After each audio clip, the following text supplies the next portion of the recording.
don't remember calling the Federinos.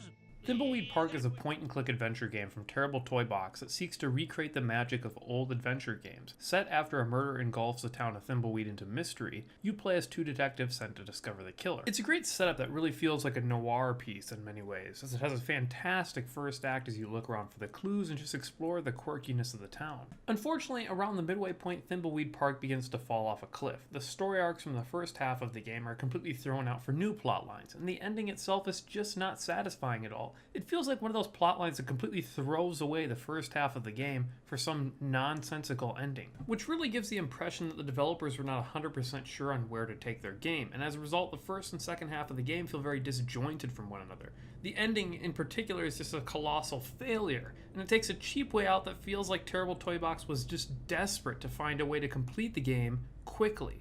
Overall, the story is just very much a mixed bag, which is a disappointment because it's such a core, important part of adventure games. Now, the dialogue is pretty great and the world is populated with interesting people, but all that is for nothing if the story just doesn't lead anywhere, which is where the disappointment of this game comes in.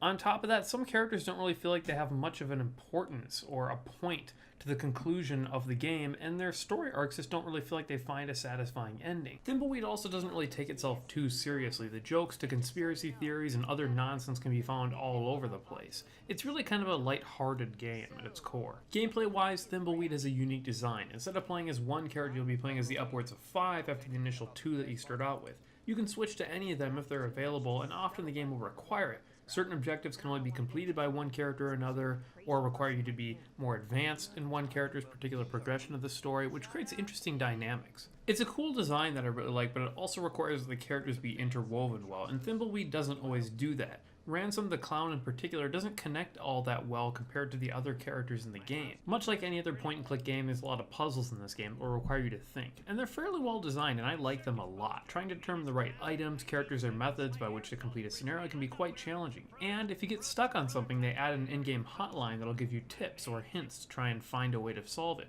which is a great way to help some players advance through who might be getting stuck at certain points. The graphics are a 2D, pixely kind of look, but they do work really well for what they are. All the characters, the items, the set pieces, everything looks fantastic and comes together very well. From a sound perspective, Thimbleweed is pretty good. All of the in-game ambience sounds great, the items and everything, but also the voice acting in particular is pretty top-notch. Overall, looking at Thimbleweed as a whole, the game both succeeds and fails massively. The first half is a compelling story with great puzzles and challenges that make the game feel rewarding.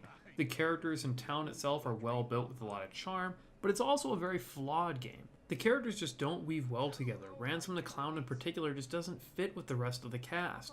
And that final act is a complete disappointment that drags the rest of the game down with it. It makes the entire thing feel pointless. As a whole, Thimbleweed Park gets a 7 out of 10. I almost want to give this game a 6 out of 10 because the ending is so bad, but I do feel like the new unique gameplay elements with the 5 characters and a lot of the stuff that happens before all that is fantastic. It does a lot really well, but it just fails so horribly in other parts. It's just clear that they didn't have a very cohesive and well-designed image of what the game should be. But that isn't to say that it's not worth playing. It definitely has some compelling moments, especially in those first earlier pieces. It's just that the ending really takes everything down with it.